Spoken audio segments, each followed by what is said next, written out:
Single travel versus couple travel. What's better? Couple. What?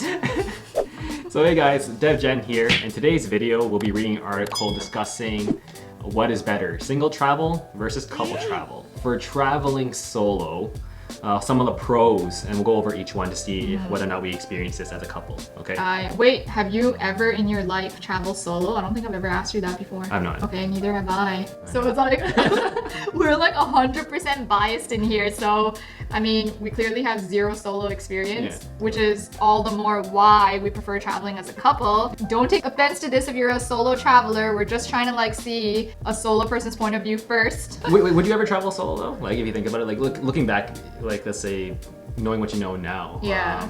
Could you travel solo? I feel like my character back then was very self-conscious, very unlikely for me to do it solo. How about now? Now I feel like I could do it, man. Would I want to do it versus going as a couple? I feel like I'd much rather go as a couple. Yeah. So the first pro for traveling solo is you can do exactly as you please. Oh, okay. Yeah, that's a given, man. Yeah, that's a given too. I mean, like looking back, sometimes we did have to compromise on our trip. Like I can't remember what it was. Like let's say like you wanted to do something and I didn't want to do it, or vice versa. Yeah, for sure. One is like in Malaysia, either one we wanted to stay at the Airbnb for like a long period of time, or two kind of go like Genting Highlands. It was kind of like I guess like choose where you want to go. Yeah. And then I remember we were fighting about that to like. Yeah. Remember when we went to go to see the Lantern Festival in Chiang Mai? So I'd be like, okay, now that we're here and we only had like 4 days to spare, right? One of those days was going to be the Lantern Festival, but the other 3 days I was like, listen, dude, we can knock other things out of the park. Like I wanted to go climb the sticky waterfalls. I wanted to go to the elephant sanctuary. So we didn't get to do any of that because this fool was like, oh no, we'll come back to Chiang Mai and we'll get to do that next time. But then I was like, no, man, like I really want to do it because why don't we just do it since we're here? I ended up listening to him and then we never ended up going back. Therefore, I never got to experience the beautiful elephant sanctuary, nor did I get to climb sticky waterfall. So traveling solo, 100% like you can do whatever you want. Yeah. I agree on that too, right? Lots of time for reflection is a pro for them. Imagine like traveling with a couple, we're with each other 24/7. Yeah. Like in a hotel, we're traveling together like as a unit. Yeah. And I guess time by yourself. Yeah. Like we never had a lot of time to ourselves because you know sometimes one is like, I would worry about you. I wouldn't want you to go like, you know, solo in somewhere else, or like, you know, just kind of like you want to watch out each other's back. Or I'd just be more annoying, being like, look at me. Yeah, like again, like they have that opportunity of time for more reflection. Oh, okay. Yeah, I get it when you say it like that. Yeah. I wasn't thinking of it that way. There's so much shit that goes on in your head that sometimes, you know, it's wise to just like think about it on your own and not listen to any external influence because that's how you get to really like listen to what you want to do. I feel like, yeah, it's true. Sometimes when we are a couple, it's more influenced by each other's opinions or each other's perspectives because you're always like talking it through with the other person, right? But very seldom is it where, you know, we're thinking to ourselves, like, what do we really want to do? Yeah, I'll give them that point for the solo travel. It's easier to meet people and make new friends. Yeah. More than a couple, I feel. Because, okay, for us, like the fact that we just had each other all the time or 24/7, we just felt like we didn't have to. Yeah. And I remember we were looking at the stuff at hostels too. Like there's a lot of hostels now, they're pretty like open about like they would get people together, do the parties and stuff. Yeah. But they would have activities specifically for groups just so that you can like mingle and get to know each other. And yeah, they were just like fostering that kind of environment. And every time I would be kind of like, oh, like why don't we stay at this hostel? Because look, they have this cool like event going on where everyone gets to meet each other. Then we would like think about it again. We'd be like, because like one is like they have a separate like male dormitory and like female dormitory, which I wouldn't mind, right? But then we could pay the same amount of price for like a place fully to ourselves with like, you know, with no shared washrooms or anything. So we basically chose comfort over the opportunity to like meet new people. But next time around, if you go traveling, that's 100% one of the things that I do want to put myself in. Like it may not necessarily be like a hostel style of living, but at least events give you the opportunity to meet those type of people. Yeah, I agree with that. What are those events called anyway? Just meetups or just I don't have no idea, but again, you can through Airbnb and like or like meetup.com. What do you think some of the cons of solo traveling are? Well, just being lonely. If something were to go wrong, especially imagine when we got sick a little bit, right? Remember in Malaysia, like we got like a little stomach flu.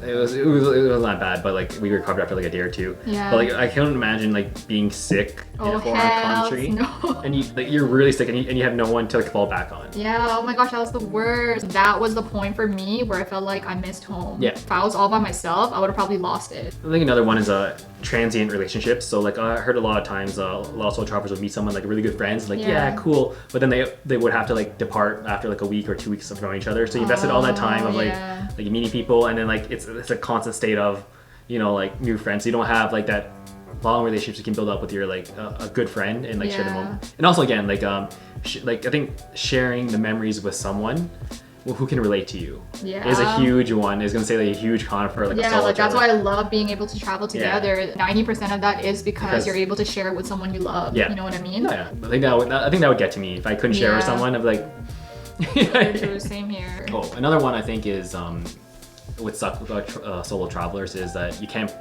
as compared to like couple travelers, you can't play each other's strengths. So I think like even for me, like if I was going as a solo traveler, I know that I'm very good like getting out of my comfort zone, like doing things, you know, that I like, but like I suck at attention to detail and like planning and stuff. So like I have too many blind sides as a singular person. I'd be feeling all those blind sides. So I'm saying like I guess that's another one is I guess you can't rely on someone else. Yeah, that's huge because it's nice to have someone to depend on. Yes. The cons is traveling as a couple. If you have an argument in the journey, it seems a lot longer. Oh yeah, 100%. And especially me, because I tend to be a grudge holder. There's obviously times where we would argue, and then I would probably be the one to drag it on. Because I think for you have that like, oh, forgive and forget mentality where it's easy for you to kind of just like move on. But then for me, you could still see it in my attitude and my face, and I'm still not done with it, right? Or it might come out in like different shapes or forms. You see the person 24/7, and then next thing you know, every other day it's like you need to make plans for something else. So you're forced, no matter what, to have to talk to that person. Even too, you can't rely on friends too. Sometimes you can like vent to friends, but like they're not there either. You'll discover new things that frustrate you about your partner. This recent travel period of ours was the first time that we spent full time with each other for a long time, like 6 months. So obviously we did get on each other's nerves. That's with any relationship with anyone. If you spend that much time with someone like full time, even at work too, you know what I mean? Like if you're seeing someone like full time, like 40 hours a week, people get on your nerves. So I mean, like it's understandable. When we first landed and I knew that we were gonna be on this journey or whatever, I knew that like, oh man, I'm definitely gonna get frustrated at some points because I would have to like see your face every single day. And although I know like that's what some people like love doing because they're so obsessed, but at the same time there are certain things that irritate you, like a certain way that you do things or whatever. What's so cool about that too is that you get to, that's truly when you get to like learn about each other and you get to compromise. I think that's gonna pay dividends too when we get our own place as well, because a lot of people don't figure that out until like until they actually move in. Like they get married and then throughout that whole time of them dating they never like lived with each other, and then finally when they get married and then move in, they're just like, what the hell? After traveling together, your relationship will never be the same. Why is that a con? I guess like depending on how the travel goes, it could go sour. It could go sour. I've read some quotes where it's like, oh, you never truly know someone unless you've traveled with them. You see the worst in them. Especially when there's like unique environmental conditions, when you're like stressed, when you're you know, when you're tired and like it's like the worst conditions and you see someone. I guess it could turn a relationship sour. True. And I guess I'm assuming this one accelerates that process of, you know, like where the relationship's gonna go. So it essentially speeds it up like by 100. I feel like that should actually be a pro, because who cares if it changes the relationship? It's like at least that way you get to find out faster if this is the person you do want to be with or not. Right?